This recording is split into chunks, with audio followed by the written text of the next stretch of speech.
महाराष्ट्रातल्या सर्व आशा आणि गटप्रवर्तक महिलांना नम्र आवाहन. आशा व गटप्रवर्तकांच्या बद्दल शासन ज्या बाबी अंमलात आणू इच्छित नाही त्या आपण मुंबई उच्च न्यायालयापर्यंत जाऊन अंमलात आणणे गरजेचं आहे. एक उदाहरण तुम्ही कायम लक्षात घ्या.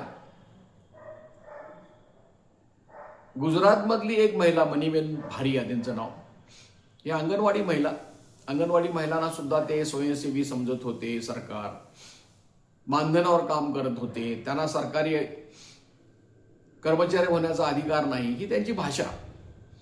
त्या बाईने ग्रॅज्युएटी मिळण्यासाठी अर्ज केला. पहिल्यांदा जिल्हा पातळीवर तो नाकारण्यात आला. राज्य पातळीवर अर्ज केला, हायकोर्टमध्ये तोही नाकारण्यात आला. त्या बाई 2018 सालापासून 2022 सालापर्यंत त्यांचा हा संघर्ष सुरू होता. 2022 मध्ये 25 जून 2022 मध्ये सुप्रीम कोर्टाने त्या केसबद्दल निकाल दिला. सुप्रीम कोर्टाने सांगितलं की अंगणवाडी ह्या सरकारनं नेमून दिलेलं काम करतात, त्या स्वयंसेविका नाहीत, त्या कर्मचारी व्याख्येमध्ये येतात, त्यांचं मानधन हे पगारी व्याख्येमध्ये येतं आणि त्या काम करत असलेल्या एस्टॅब्लिशमेंटला कामगार कायदा लागू आहे, त्यामुळे त्यांना ग्रॅज्युएटी दिली पाहिजे. आता 2022 सालचा निकाल आहे, परंतु सुप्रीम कोर्टाने असं सुद्धा सांगितलं की भारतातल्या सर्व अंगणवाडी महिलांना हे ग्रॅज्युएटी दिली पाहिजे. थोडक्यात ग्रॅज्युएटी म्हणजे काय? ज्यावेळेस तुम्ही निवृत्त होता, म्हणजे तुमचं पेन्शन हा वेगळा विषय आहे. तुम्ही ज्यावेळेस निवृत्त होता पेन्शन सोडून, त्यावेळेस तुम्ही जितकी वर्ष काम केलेली असेल त्या प्रत्येक वर्षामध्ये 15 दिवसाचा पगार गुणिले एकूण वर्ष अशी होणारी रक्कम त्या स्त्रीला निवृत्तीनंतर द्यायला पाहिजे किंवा राजीनाम्यानंतर द्यायला पाहिजे. सलग जर 5 वर्ष नोकरी केलेली असेल त्यांना प्रत्येकाला द्यायला पाहिजे आणि हा कायदा लागू होतो. त्याला पगाराचं बंधन नाही, कितीही पगार असू शकतो. तर हा निकाल झाल्यानंतर महाराष्ट्रामध्ये तो अंमलात आणावा म्हणून प्रयत्न केले गेले. अंगणवाडीमधल्या निवृत्त झालेल्या 205 अंगणवाडी महिलांनी शेवटी हे महाराष्ट्र सरकार अंमलात आणत नाही म्हणून नागपूर हायकोर्टमध्ये परत आणि केस केली.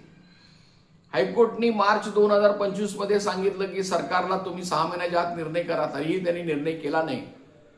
शेवटी 4 वर्ष झाली. आता म्हणतायत की ती फाईल जी आहे ती अर्थ खात्याकडे गेलेली आहे आणि आल्यानंतर तुम्हाला सांगतो.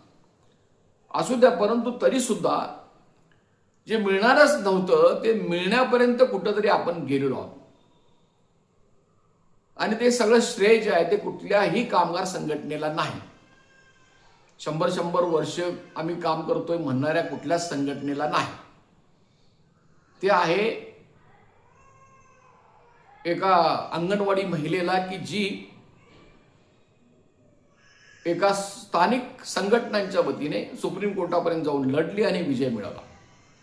तर ही ग्रॅज्युएटी मिळण्याची जी प्रक्रिया आहे, माझं असं सांगणं आहे की मग त्या आशा असतील, गटप्रवर्तक असतील किंवा कोणीही कंत्राटी कर्मचारी असो, त्याने आमच्या संघटनेशी संपर्क करावा आणि ग्रॅज्युएटीची मागणी करण्यात येईल. खरं म्हणजे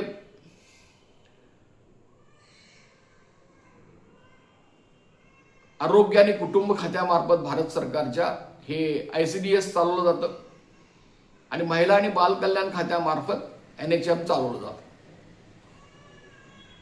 दोन्ही महिला ज्या आहेत, अंगणवाडी आणि आशा, यांचं समांतर काम एकत्र संबंधित आहे. मग लसीकरण असो, इतर असो, बालसंगोपन असो, त्यामुळे हे कायदे एकमेकाला लागू होतात असं आमचं म्हणणं आहे. तो सुप्रीम कोर्टाचा निकाल आशांना सुद्धा लागू होतो, परंतु हे कोणीतरी खालून त्याची मागणी करायला पाहिजे आणि लेबर कोर्टामध्ये केसेस दाखल केल्या पाहिजेत.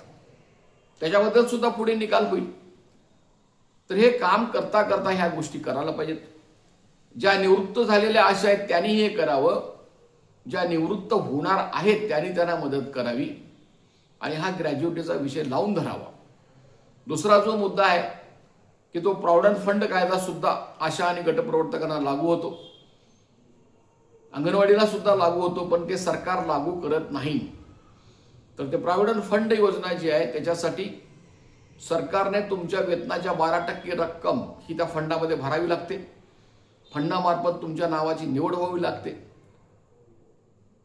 तुम्हाला कोड नंबर मिळतो आणि ती प्रक्रिया सुरू होते. तर या 2 महत्त्वाच्या गोष्टीसाठी आपण प्रयत्न करणार आहोत आणि त्यासाठी काही जिल्ह्यातून आमच्याशी संपर्क केला जात आहे की ग्रॅज्युएटीसाठी मागणी करायची. तर त्याच्यासाठी आम्ही ग्रुप्सवर गुगल फॉर्म टाकलेला आहे. तो गुगल फॉर्म तुम्ही भरा, संघटनेशी संपर्क करा, तुम्हाला पुढे काय करायचं सांगण्यात येईल आणि ही प्रक्रिया चालू करावी अशी मी आपल्याला विनंती करतोय. मी शंकर पुजारी, महाराष्ट्र राज्य आशा गटप्रवर्तक आरोग्य कर्मचारी संघटनेचा अध्यक्ष आहे. माझा मोबाईल क्रमांक आहे 9960499366. सुमन पुजारी यांचा मोबाईल क्रमांक आहे 8087122839. जरूर संपर्क करा. हे यूट्यूब चॅनल आशा गटप्रवर्तक बांधकाम कामगार विशेषतः यांच्यासाठी चालवलं जातं. विनामूल्य आहे. तुम्ही सबस्क्राईब करा. त्यामुळं आपल्या लढ्याला एक मजबूती येईल आणि लाईक करा, फॉरवर्ड करा. एवढी विनंती करून मी आजचे मुद्दे पूर्ण करीत आहे. धन्यवाद.